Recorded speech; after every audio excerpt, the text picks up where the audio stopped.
came back to me like I don't know how it all happened, but all of a sudden it came to me. I didn't have it perfectly at the time, but I had the general gist of it. And the quote is that men hate because they fear each other. They fear each other because they don't know each other. They don't know each other because they can't communicate with each other, and they can't communicate with each other because they're separated. And that was it. And I said, we have to find a way to bring people together from different, diverse backgrounds who would never have had the opportunity to meet each other. And we have to start with the children.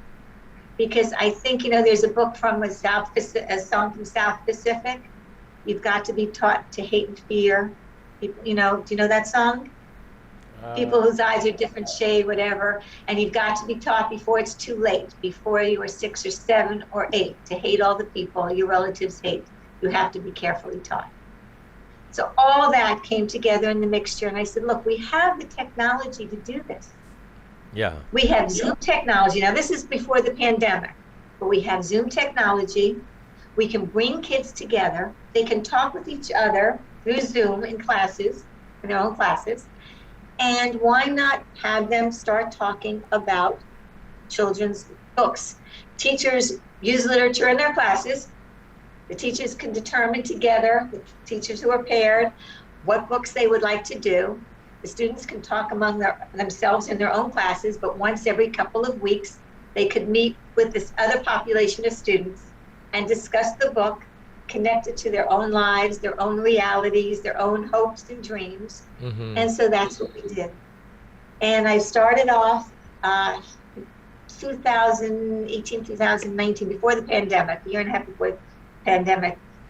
I started off with a Muslim school in Sunrise, Florida, a Catholic school in Fort Lauderdale, Florida, and a Jewish day school in Boca Raton, Florida. And we started with 5th grade classes in each of these schools. And the teachers met to discuss when they wanted to meet, what book they were going to use.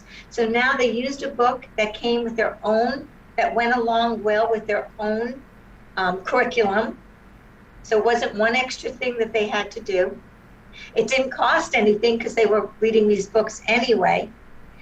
And they decided they would meet once every 2 weeks for 45 minutes. And they started the sessions off with things like boundary breaking. It's just a strategy where you just ask questions like, what's the most beautiful sound you've ever heard?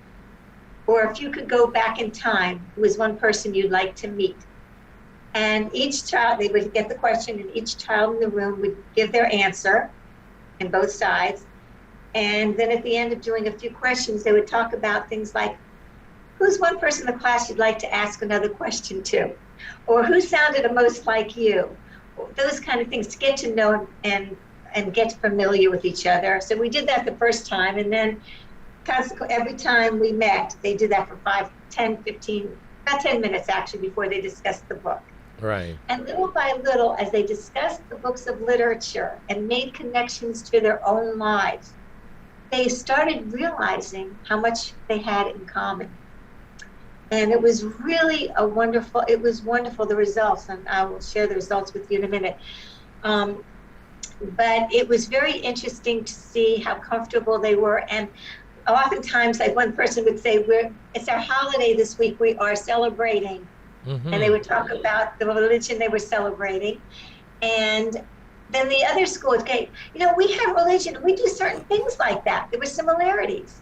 Or we have a holiday, you have Christmas, we have Hanukkah. And they would see a lot of the different similarities at times. And then they got so comfortable that one of the times, the students in the Muslim school, one of the times I was at Adana Klein Jewish Academy, I went there and watched in person. And they asked the students, do you ever feel uncomfortable wearing the hijab? Am I pronouncing it correctly? Yes, totally correct. What? I said totally correct. Okay. And they asked the boys, because the boys wore a head covering very similar to the head coverings that they wore in synagogue. Yeah, the kippah. And so, kippah.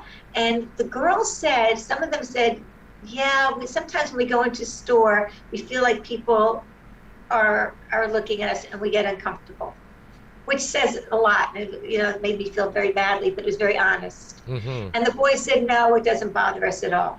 But they felt comfortable enough that not only, and if there were birthdays, they celebrated, and little by little, and even a semester, it made a huge difference. So I started a pilot study with them, and it was going to be a formal study done with the University of Miami, which we never got to fruition because of pandemic. Right. But I did give an informal survey, and I'm just going to read this if it's okay. Yes, but With before you, you get okay. before you get on that, Yeah. I must mention a very interesting point in this whole project that you have. I love that vision that you have, which is called a culture of kindness. It brings me back to what we were talking before. I mean, it's so interesting that you brought up you have that terminology, or you have used those words, a culture of kindness. That includes everybody in humanity. Doesn't matter what religion or what faith, whoever you may be, wherever you may be, a culture of kindness. I mean, that includes even the dogs and the cats and the animals. Yes, of course. Isn't that so wonderful?